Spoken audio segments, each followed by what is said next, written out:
জাত বা মানে আর্থিক ব্যবস্থা যা যা সব ছেড়ে দিয়ে আমরা সবাই মিলিয়ে এই ধরনের মহামনীষীদের স্মৃতি সামনে আমরা সবাই মিলিয়ে নম্রশিরস্ত হয়ে আমরা আমাদের শ্রদ্ধা জানাই, আমরা গর্ব করি, আমরা আমাদের অহংকার হিসাবে বলি। এটা আমি দায়িত্ব নিয়ে বলছি, শুধু আপনারাই করেন, শুধুমাত্র বাংলায় হয়।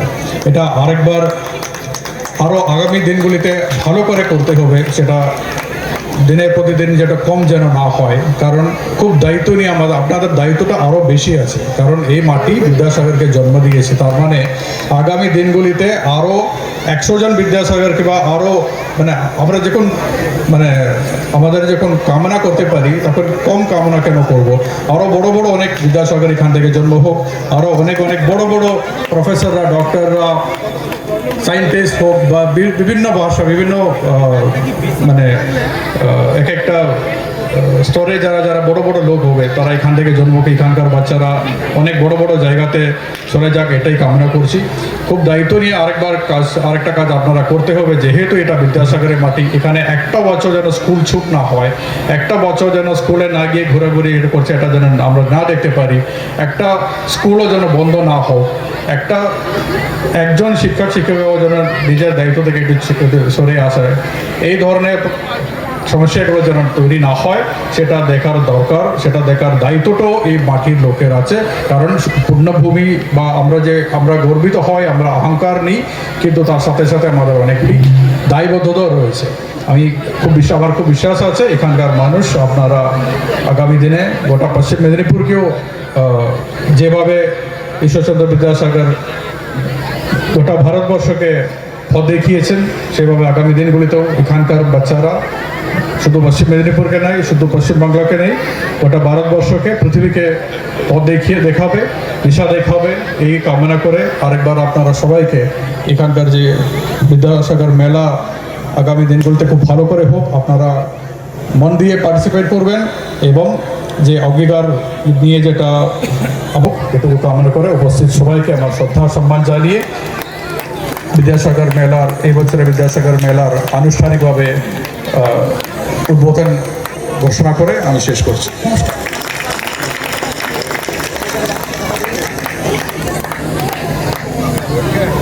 Thank you sir.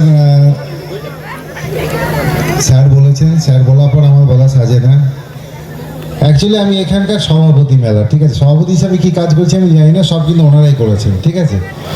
এই মেলাটা দেখুন, মেলা হচ্ছে মিলন ক্ষেত্র। আমি খুব ভালো বক্তা নই, আমি বারবার সব জায়গায় বলি। আমি বলেছিলাম যে বিং সভাপতি আমি সবাইকে ধন্যবাদ দেবো শেষ দিন 10 তারিখে, তা ওনারা শুনলেন না, বলতেই হলো। আজকে যার জন্য আপনারা এসেছেন, যাকে দেখার জন্য এসেছেন, তিনিও চলে এসছেন, কি তাই তো? কি জোরে তো? আর আমি দেখছিলাম আপনাদের এত সুন্দর বাচ্চারা পারফরমেন্স করলে আপনার হাততালি জোর নেই কেন? জোরে হাততালি দিতে হয় তো। থ্যাংক ইউ, খুব ভালোভাবে এনজয় করুন। একটা কথাই বলবো যে আপনারা মেলায় আনন্দ করুন, আপনার আনন্দ যেন অন্যের কারণে দুঃখের কারণ না হয়। বিদ্যাসাগর আমাদের অহংকার, স্যারও বলে গেছে এটা আমাদের অহংকার, ঘাটালে শুধু অহংকার না, সারা বাংলার অহংকার।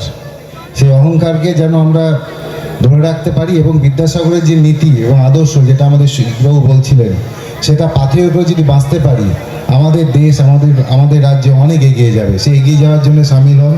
মেলাটা শুধু যে আনন্দ করার জন্য তাও নয়, বিদ্যাসাগরের যে আমাদের উপদেশ সেগুলোকে আত্মস্থ করা এবং এখানে আসা এবং সেগুলো দেখা, কোন জায়গা থেকে উঠে গিয়ে তিনি কোথায় কি করেছেন। তখন কিছুই ছিল না, তখন কিন্তু কোনো কিছুই ছিল না, আপনারা তো অনেক কিছু পাচ্ছেন। সেই জায়গা থেকে উনি আজকে কোথায় গেছেন, তা আমরা চেষ্টা করলে আমরা হয়তো তার পথটা অনুসরণ করতে পারি এবং আমরা সেই রকম ভালো মানুষ হতে পারি। ভালো মানুষ হলে ভালো সমাজ তৈরি হবে, ভালো সমাজ তৈরি হলে কিন্তু আমরা অনেকটা অগ্রগতি হব। সবার আগে ভালো মানুষ তৈরি হওয়ার চেষ্টা করুন, সবাইকে এটাই বলবো। ভালো শিক্ষা দিন, যে শিক্ষা আমাদের মনীষীরা দিয়ে গেছেন, যে অহংকার আমরা করি সেই পাথেয় করে আমরা এগিয়ে চলুন। খুব ভালো আনন্দ করুন, আমরা আপনাদের জন্য মেলা প্রাঙ্গণ করে দিয়েছি। আবার একটা কথা বলছি যে আপনাদের আনন্দ যেন অন্যের আনন্দের কারণ না হয়, দুঃখের কারণ না হয়। প্রশাসন আছে আপনাদের সঙ্গে, আমরা যা যা ব্যবস্থা নিয়েছি। আর মেলা কমিটি যারা আছেন তাদেরকে, যারা অক্লান্ত পরিশ্রম করে এটা বানিয়েছেন করেছেন, তাদের ধন্যবাদ। ডিএম স্যার এসছেন আজকে, ডিএম স্যার ব্যস্ততা আমাদের, এডিএম স্যার এসছেন, সভাধিপতি সাহেব এসছেন, আমার বিডিও সাহেব এসছেন, ডেপুটি ম্যাজিস্ট্রেট সাহেব এসছেন, এখানে আমাদের দিলীপ বাবুরা আছেন, আমাদের সবাই আছেন এখানে, আমাদের সুজিতবাবু আছেন, খুবই বক্তা ভালো, বিকাশবাবুরা আছেন, সবাইকে নিয়ে ভালো থাকবেন। শঙ্করবাবু এসছেন এখানে, আর খুব আনন্দ করুন, আপনাদের মেন প্রোগ্রাম শুরু হবে, ঠিক আছে? থ্যাংক ইউ, ধন্যবাদ, ভালো থাকবেন। আরে এবার কে? দিতিপ্রিয়া? আচ্ছা ঠিক আছে, দিতিপ্রিয়া একটু সামনে এসো, আর একটু করতালি দাও, করতালি দিন, একটু করতালি, একটা করতালি বিদ্যাসাগরের জন্য, একটা করতালি। দিতিপ্রিয়া আমাদের এসেছে কলকাতা থেকে, অনেক ছোট থেকে অনেক বড় শিল্পী হয়ে গেছে, তাই দিতিপ্রিয়ার জন্য একটু আরো জোরে করতালি হোক। ঠিক আছে, আমি দিতিপ্রিয়ার হাতে মাইক্রোফোন দিচ্ছি। সবার প্রথম এখানে যারা বড়রা উপস্থিত রয়েছেন আমার প্রণাম, মঞ্চে উপবিষ্ট সকল অতিথিদেরকে আমার প্রণাম, আর এখানে অনেক কচি কাচাদেরকেও দেখতে পাচ্ছি আমি, তাদের জন্য অনেক অনেক অনেক ভালোবাসা। প্রথমত বলবো, এই স্টেজে দাঁড়ানো, এই মঞ্চে দাঁড়ানো, এই জায়গায় দাঁড়ানো একটা ভাগ্যের ব্যাপার। আমরা তো, আপনারা যারা এখানে থাকেন হয়তো অতটা বুঝতে পারবেন না, কারণ আমরা সবসময় বইতে পড়েছি বীরসিংহ গ্রামের কথা, ঈশ্বরচন্দ্র বিদ্যাসাগরকে নিয়ে বইতে পড়েছি, এবং আমি স্পেশালি আর একটু কাজ থেকে বেশি জিনিসপত্র দেখতে পেয়েছি, কারণ আমি একটি ধারাবাহিক করতাম, আমি যাচ্ছি যদিও যাবো, তার আমি একটি ধারাবাহিক করতাম, এবং নমস্কার, যার জন্য আমাকে অনেকেই সেই ধারাবাহিকের নাম ধরে চেনেন, রানী রাসমণি। তো সেই ক্ষেত্রে আমার অনেক অনেক অনেক দৃশ্য থাকতো ওখানে বিদ্যাসাগরের সাথে। তো সেই সব দৃশ্য করতে গিয়ে নানা রকম জিনিসপত্র, আরও ঐতিহাসিক জিনিসপত্র জানতে পারি।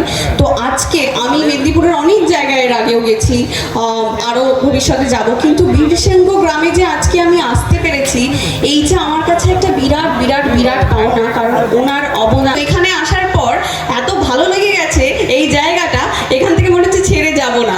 এত সুন্দর একটা পরিবেশ, এত সুন্দর একটা মেলা হচ্ছে, আর সবাই এখানে আমার সাথে এত সুন্দর করে আমরা এতক্ষণ গল্প করছিলাম, সব মিলিয়ে এইটা আমার কাছে আজকের সন্ধ্যাটা একটা বিরাট বিরাট বিরাট পাওনা। ঈশ্বর